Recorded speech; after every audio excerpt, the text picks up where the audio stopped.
పరిష్కారం ఏర్పడకూడదు, సమస్య పెద్దది కావాలి. సమస్య పెద్దదైతే యుద్ధం వస్తుంది, యుద్ధం వస్తే తానే అర్జునుడిని చంపాలి, ఆ కీర్తి తనకి రావాలి. అది ఏమిటో ఇంకా మాత్సర్యం అలా ఉండిపోయింది ఆయనకి. దాన్ని దాటలేకపోయాడు. కానీ అదే మహాభారతానికి మహోపకారం చేసి ఆయన తెలియకుండా మహోపకారం చేశాడు. కాబట్టి ఇప్పుడు అన్నాడు అందరి ముందు, ఏమిటి వికర్ణ నువ్వు మాట్లాడుతూ అధర్మంగా జయింపబడింది అధర్మంగా జయింపబడింది అంటావేంటి? ధర్మాత్ములైన వారు సభలో ఎందలో ఉన్నారు, భీష్మద్రోణాదులు. వీళ్ళందరూ చూస్తుండగా పందెం ఒడ్డినవాడు ధర్మరాజు. ధర్మరాజు కన్నా ధర్మాత్ముడివి అనువు, నీకు తెలుసా ధర్మం? ధర్మరాజు ఒడ్డాడు. ఆమె ఏకవస్త్ర అంటున్నావు. ఆమె ఏకవస్త్ర అని వెనకేసుకురావలసిన అవసరం ఏం లేదు, ఆమెను అలా అనకూడదు అన్న విషయం కర్ణుడికి తెలియదా? ఎందుకన్నాడు? అలా అంటే ఆ సభలో సంతోషించేవాడు ఎవరు? దుర్యోధనుడు ఒక్కడే. దుర్యోధనుడు ఒక్కడు సంతోషిస్తాడని అంత మాట అనొచ్చా? ఎవరు అంగీకరిస్తారు కర్ణుడి యొక్క ప్రసంగాన్ని? అయితే కర్ణుడన్న ఈ మాట అన్యాపదేశంగా దుర్యోధనుడికి ఇంకొకలా అర్థమైంది. ఈయన ఏం చెప్తే అది ఆయనకు ఆదేశంలా వినపడుతుంది. వెంటనే ఆయన అన్నాడు, దుశ్శాసనుడిని పిలిచి ఆమె బట్టలు ఊడతీయమన్నాడు. ద్రౌపదీ వస్త్రాపహరణం జరిగిందా లేదా? దుశ్శాసనుడు వెంటనే లేచొచ్చి ఆ తల్లి ద్రౌపదీదేవి యొక్క వస్త్రాపహరణం చేశాడు. ఆమె శ్రీకృష్ణ పరమాత్మని శరణాగతి చేసింది కాబట్టి ఆమె రక్షింపబడింది, కాపాడబడింది సభాముఖంగా. కానీ ఇప్పుడు ఎంత దూరం జరిగిపోయింది కథ అంటే, వెంటనే భీముడు లేచి ప్రతిజ్ఞ చేశాడు. ఏ దుర్మార్గుడైన దుశ్శాసనుడు ద్రౌపదీదేవి యొక్క బట్ట ఒలిచే ప్రయత్నం చేశాడో, ఆ దుశ్శాసనుడి యొక్క గుండెలు కురుక్షేత్ర మహాసంగ్రామ భూమి యందు పెద్దలందరూ చూస్తుండగా బద్దలు కొట్టి దోషిటితో నెత్తురెత్తి నోటి దగ్గర పెట్టుకుంటానని ప్రతిజ్ఞ చేశాడు. ఇప్పుడు దుర్యోధనుడి తర్వాత వాడు దుశ్శాసనుడు. భీముడు ప్రతిజ్ఞ చేసేశాడు అంటే దుశ్శాసనుడి మరణం ఖాయం అయిపోయింది కదా, చాలా దూరం జరిగిపోయారు కదా అన్నదమ్ములు.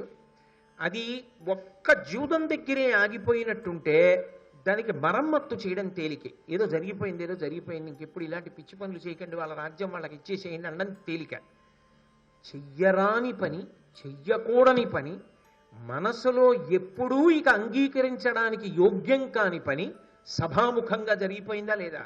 ద్రౌపదీ వస్త్రాపహరణం జరిగిపోయిందా? శ్రీకృష్ణ భగవానుడు కాపాడబట్టి కదా తల్లి యొక్క గౌరవ మర్యాదలు నిలబడ్డాయి. ఇది ఇక పాండవులకి జీర్ణం అవుతుందా జీవితంలో ఎప్పుడైనా? ఇక జీవితంలో ఎప్పటికైనా కురుపాండవులు కలిసి ఉండగలరా? ఇక కలవడానికి వీలు లేని రీతిలో బదలగొట్టేసింది ఎవరప్పుడు? కర్ణుడేనా? ఆ మాట అన్నది ఆయనేనా మొదట? ఆ మాట అన్నందుకేనా ఇక కలపడానికి వీలు లేని రీతిలో విడిపోయారు? జీవితంలో ఎప్పటికైనా కురుపాండవులు కలిసి ఉండగలరా? ఇక కలవడానికి వీలు లేని రీతిలో బదలగొట్టేసింది ఎవరప్పుడు? కర్ణుడేనా? ఆ మాట అన్నది ఆయనేనా మొదట? ఆ మాట అన్నందుకేనా ఇక కలపడానికి వీలు లేని రీతిలో విడిపోయారు? అలా విడిపోయడం వల్లేనా చిట్ట చివరి ప్రయోజనం ఏమిటి? మహాభారత యుద్ధం. ఆ యుద్ధంలో అర్జునుడిని నేను చంపుతాననే కదా కర్ణుడి ధైర్యం. చివరికి జరిగిందేమిటి? దుర్యోధనుడి ఆశలు ఏమయ్యాయి? ఈయన పెట్టుకున్న పేరాశలు ఏమయ్యాయి? కానీ వేరొక కోణాన్ని ఆలోచించండి. ఈయన అలా జరపబట్టే కదా, ఇక కలుసుకోవడానికి వీలు లేని రీతిలో విడిపోబట్టే కదా భారత యుద్ధం జరిగింది. జరగబట్టి కదా ధర్మాత్ములందరూ పడిపోయారు. పడిపోబట్టి కదా నరనారాయణుల యొక్క అవతార ప్రయోజనం నెరవేరింది. మరి అప్పుడు కర్ణుడు ఉపకారం చేసినట్టు. కానీ అది కావాలని స్వబుద్ధితో చేసిన ఉపకారమా? కాదు. అది దేవతల వ్యూహంలో అంతర్భాగమై ఉండి ఉండవచ్చు. కానీ అక్కడ కర్ణుడి ప్రవర్తనని సమర్థించడం ఎవరూ చెయ్యరు. ఇక కురుపాండవులు కలవకుండా చేసేశాడు. అంతేకాదు దుశ్శాసనుడి మరణానికి రాచమార్గం వేసేశాడు. ఇక దుశ్శాసనుడు మరణించినట్లే. పోని అక్కడితో అయిందా? అవలేదు. ద్రౌపదీదేవి ఒక ప్రశ్న వేసింది. మీరందరూ ఇక్కడున్నారు, ఇది ధర్మాత్ముల యొక్క సభ, ఇంతమంది ధర్మాత్ములు ఉన్నారు, నేను ప్రశ్నిస్తున్నాను, నేను దాసినా అని అడిగింది ఆవిడ. అడిగినప్పుడు ఎవ్వరూ మాట్లాడలేదు. మాట్లాడనప్పుడు కర్ణుడు మాత్రం ఒక మాట అన్నాడు. ఆయన అన్నాడు, తరుణి ఏవుర కంటే ఒక్కరుడ భర్త ఎగుట లగ్గు, జూదంబున ఆలి నోటు వడనివానిగా తగు భర్త బడయుమింకనుచు రాధేయుడు ఉల్లసమాడినంత.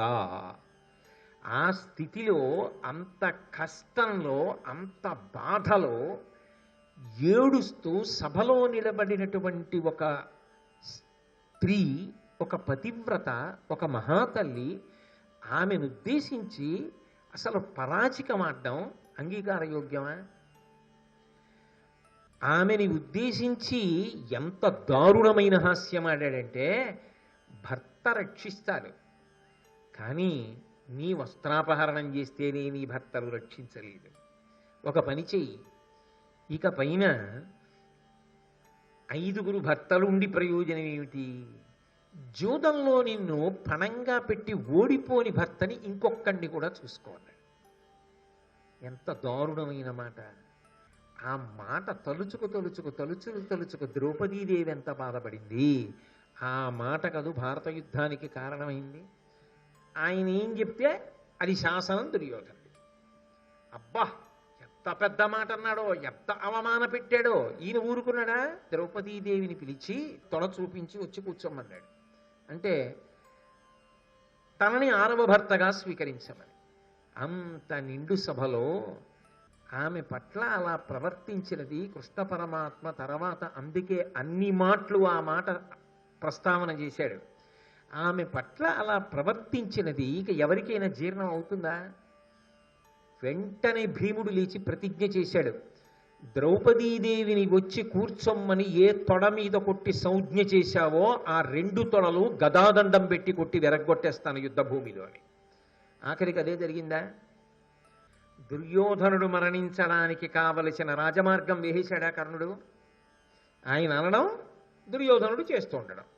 దుశ్శాసనుడు పడిపోవడానికి మార్గం ఏర్పడిపోయింది, దుర్యోధనుడు పడిపోవడానికి మార్గం ఏర్పడిపోయింది. భీముడు ఇక జీవితంలో రాజీ పడ్డావు, ఉగ్రసింహంలో అయిపోయాడు.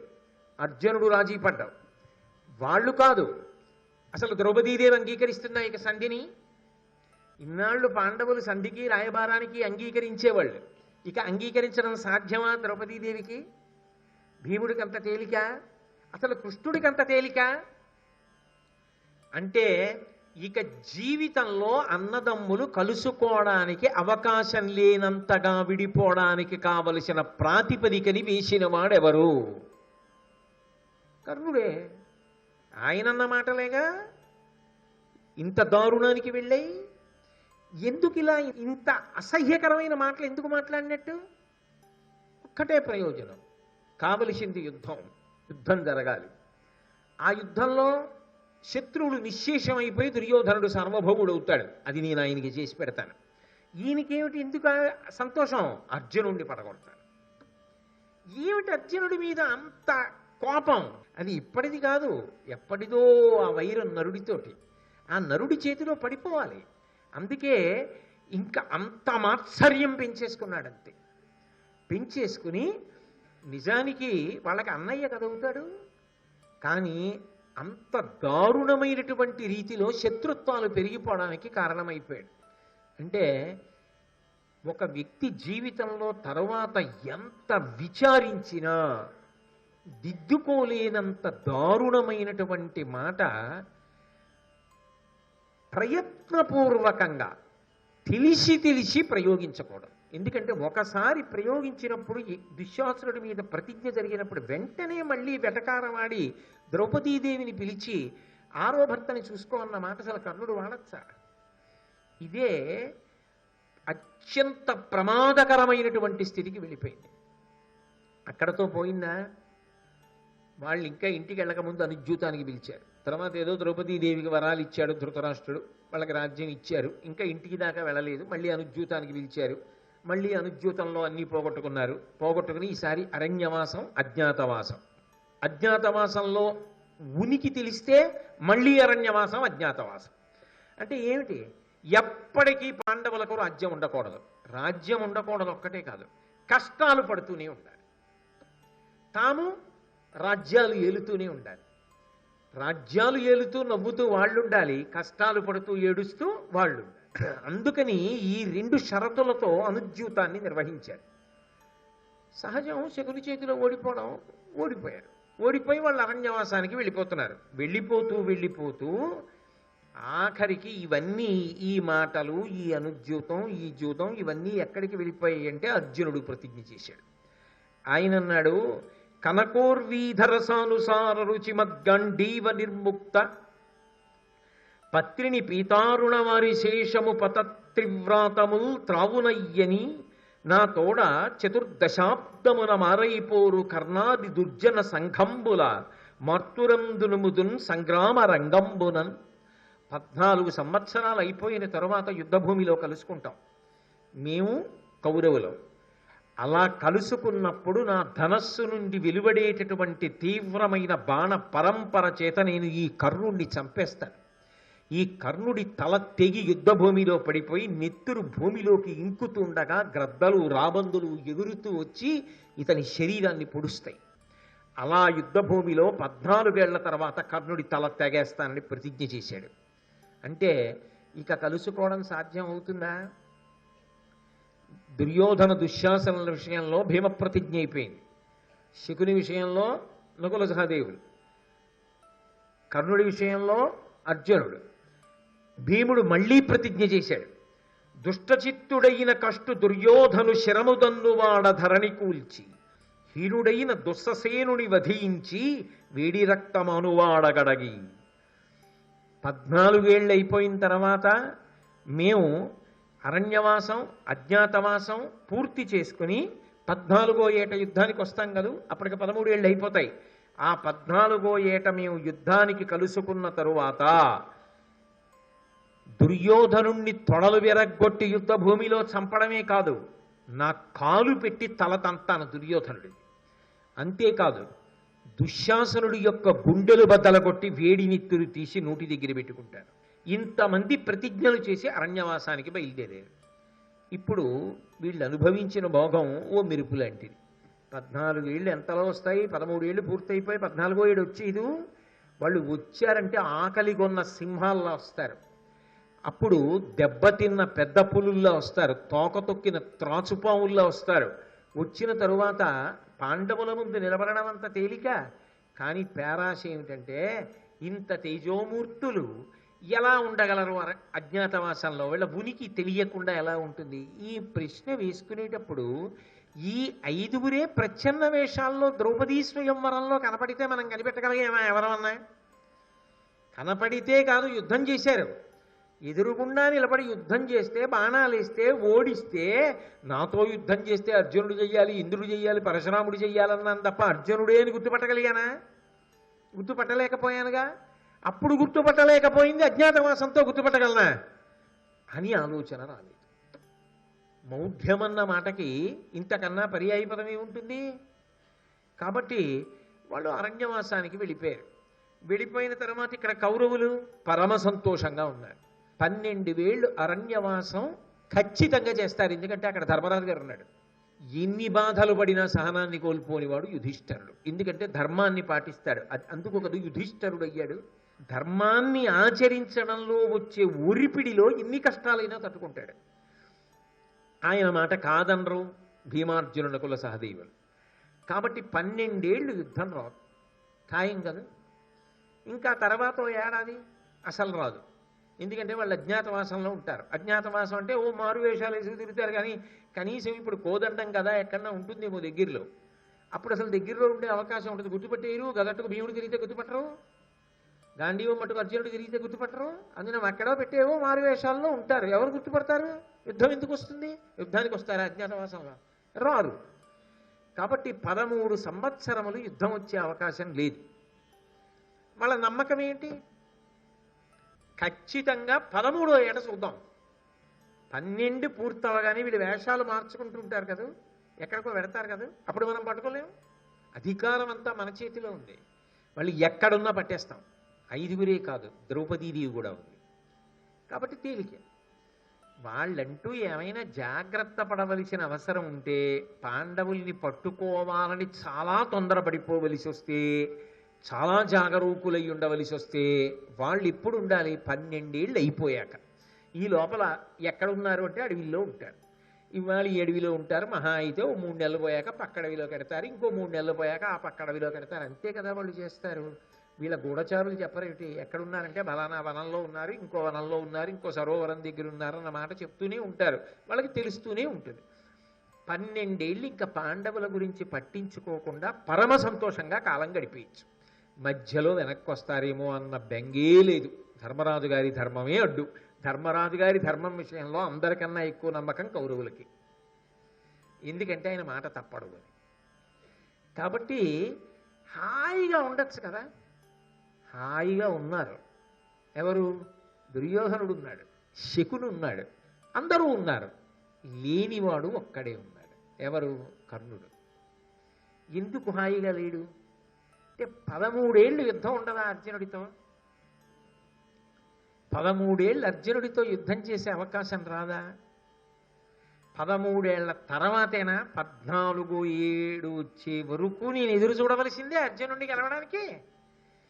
ఇప్పటికి 2 అవకాశాలు వచ్చాయి, రెండింటిలో గెలవాల. 14 ఏళ్ల తర్వాత మళ్ళీ కాదు. ఈ లోపల అర్జునుడితో యుద్ధం రావాలి తనకి. ఎలాగైనా అర్జునుడిని ఓడించాలి. ఎలా? యుద్ధానికి వెళ్తాను అన్నాడు అనుకోండి. ఎలా ఒప్పుకుంటాడు దుర్యోధనుడు? ఇప్పుడు ఎందుకు యుద్ధం? వాళ్ళ అరణ్యవాసానికి అజ్ఞాతవాసానికి పోయి ఇప్పుడు వాళ్ళ యుద్ధానికి వెళ్తే మాత్రం మా నాన్న ఒప్పుకుంటాడా? భీష్ముడు ఒప్పుకుంటాడా? ద్రోణుడు ఒప్పుకుంటాడా? ధృతరాష్ట్రుడు ఒప్పుకుంటాడా? విదురుడు ఒప్పుకుంటాడా? ఎవరు ఒప్పుకుంటారా? ప్రతిపాదన ఎలా పెడతాం? ఎందుకు అసలు మనకది అంటాడా అనడా? తన మనసులో కోరిక తీరాలంటే ఏమీ చెయ్యక్కర్లేదు. యువతల వైపు తీసుకెళ్ళి కర్పూరం దగ్గరలో తీసుకెళ్ళి కాస్త అగ్నిహోత్రం పెట్టామనుకోండి, మంట మండుతుందా మండదా? పాండవులు ఉన్న దగ్గరికి కౌరవులు ఇడితే చాలు, వచ్చేస్తుంది యుద్ధం. ఎందుకంటే వీళ్ళకి కుదిరేది ఫింగర్లు. వాళ్ళ కష్టాలు చూసి చంకలు కొట్టుకుంటారు, ఏదో చేస్తారు. ఖచ్చితంగా అక్కడ భీముడు ఉన్నాడు. మీరెవడరా అంత సంతోషిస్తున్నారని ఏదో అంటాడు. ఏదో అన్న తర్వాత రెడీ. ఎప్పుడు? కర్ణుడు. దుర్యోధనాన్ని ఇంత మాట అంటాడా? టంకారం చేయొచ్చు, ఏదో యుద్ధం రావచ్చు. అంత ప్రశాంతంగా ఉండిపోవడం, అవతల వాళ్ళన్ని కష్టాలు పడుతున్నా 12 ఏళ్ళు అంత ప్రశాంతంగా ఉండడం ఇష్టం లేదు కర్ణుడికి. 2, ఆయనకి ఇంకో కోరికోటి ఉంది మనసులో. ఇన్నాళ్ళు అర్జునుడు గొప్ప కీర్తితో తిరిగాడు. ఇప్పుడు అదే అర్జునుడు చాలా కష్టాల్లో ఉన్నాడు. అన్ని కష్టాల్లో ఉన్నవాడిని నేను ఇప్పుడు ఇంత సంతోషంగా ఉన్నానని ఆభరణాలన్నీ వేసుకొని మంచి బట్టలు వేసుకొని దుర్యోధనుడితో కలిసి రథం మీద వెళ్ళి అలా చూస్తూ వెళ్ళిపోతుంటే ఎంతో కష్టపడుతూ అర్జునుడు అక్కడుండి కర్ణుడి వంక చూస్తే కర్ణుడు నవ్వుతూ అర్జునుడి వంక చూస్తే ఈయనకి అదో సంతోషం. అవతలవాడు కష్టంలో ఉంటే యువతలవాడు సుఖంగా ఉన్నాడు, వీళ్ళు తెచ్చిన కష్టాలే పోని వాడిని అలా పడిని వదిలి అక్కడతో కాదుట. వీళ్ళు చూస్తే ఓ సంతోషం, తర్వాత యుద్ధం కూడా వస్తే రావచ్చు, అదో అవకాశం. కానీ ఎలా జరుగుతుంది ఇది? అలా వెళ్ళి చూద్దాం, మనందరం కలిసి వెళ్దాం అన్నాడు అనుకోండి. దుర్యోధనుడు ఏమంటాడు? అలా ఎందుకే మనందరం కలిసి వెళ్దాం అంటాడా? అందా. ఒకవేళ దుర్యోధనుడు ఒప్పుకున్నాడు అనుకోండి, ధృతరాష్ట్రుడు ఎందుకు ఒప్పుకుంటాడు? ఒప్పుకోడు. ఎందుకంటే ఆయనకి భయం. మీరు పాండవుల దగ్గరికి వెళ్తే చంపేస్తారు, వాళ్ళు వెళ్ళకంటారా, మీరు వాళ్ళ రాజ్యం కొట్టేశారు, వాళ్ళున్న చోటుకి మీరు ఎందుకు అంటాడా అందా. కాబట్టి బాగా ఆలోచించాడు కర్ణుడు.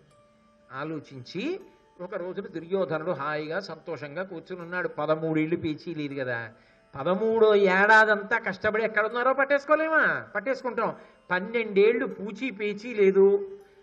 ముందు ఈ 12 ఏళ్ళు సంతోషంగా గడిపేద్దాం అమ్మయ్య అని హాయిగా ఏదో పాపం ఆయన సంతోషంగా ఉన్నాడు. కర్ణుడు వెళ్ళాడు. వెళ్ళి దుర్యోధనుడితో మాట్లాడుతున్నాడు. మాట్లాడుతూ అన్నాడు, పాలిత శౌర్యులు పాండవేయులు దుఃఖశీలురై అడవుల పాలుబడిరి. ధరణీష తొల్లి ఇంద్రప్రస్థపురమున ధర్మనందను పాల పేర్మితోడ శోభిల్లుచున్న విశ్రుతలక్ష్మి నీ బుద్ధి బలమున నిన్ను పెంపొలయబొంది. బరువడి దక్షిణ పశ్చిమోత్తర పూర్వ దేశస్థులైన మహీషులెల్లా నీక అరిగాపులై ఇప్పుడు నిఖిల జలనిధి శైలకానన ద్వీప విశాలమైన మహి సమస్తంబు నీలుము మహిమయసగా లీల ఇంద్రుండు సురలోక మీలునట్లు. దుర్యోధనుడు సంతోషించాలి అంటే ఉన్నది చెప్పడం కాదు, పాండవులు పోగొట్టుకున్నది చెప్తే సంతోషిస్తాడు. నువ్వు ఎంత తెలివైన వాడివి దుర్యోధన, వాళ్ళందరినీ అడవుల పాలు చేశావు, అడవుల పాలు చేసి వదిలిపెట్లా. ధర్మరాజు గారు రాజసూయాగం చేయడం కోసమని భీముణ్ణి, అర్జునుణ్ణి, నకులుణ్ణి, సహదేవుణ్ణి భూమికి 4 దిక్కులా పంపించి ఎక్కడెక్కడ ఉన్న ఐశ్వర్యాన్ని తీసుకొచ్చి ఇంద్రప్రస్థంలో పెట్టాడు.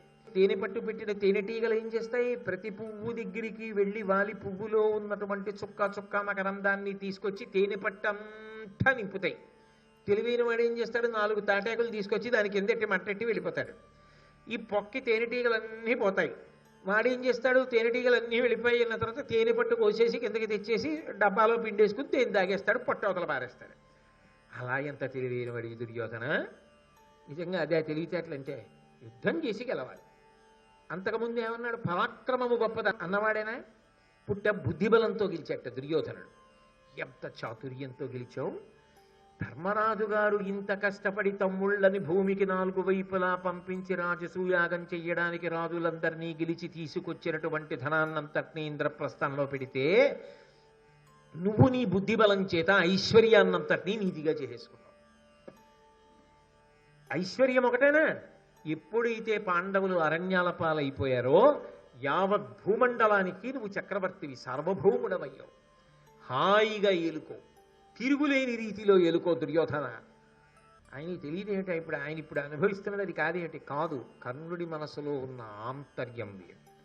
అందుకే ఓ మాట చెప్పాడు, నువ్వు ఇంత సంతోషంతో ఉన్నావా, ఇంత ఆనందంలో ఉన్నావా, నీకు ఇంకొక సంతోషకరమైన వార్త చెప్తాను దుర్యోధన. ఇప్పుడు నేను తెలుసుకున్నది ఏమిటో తెలుసా? ఇప్పుడే అందిన వార్త. పాండవులు ఎక్కడున్నారో తెలుసా? ద్వైతవనంలో ఒక కొలను గట్టున నివసిస్తున్నారు. ఎక్కడ ఉండవలసిన వాళ్ళు? ఇంద్రప్రస్థంలో అజాంతపురంలో ఉండవలసిన వాళ్ళు ద్వైతవనంలో ఒక కొలను గట్టు మీద బతుకుతున్నారు.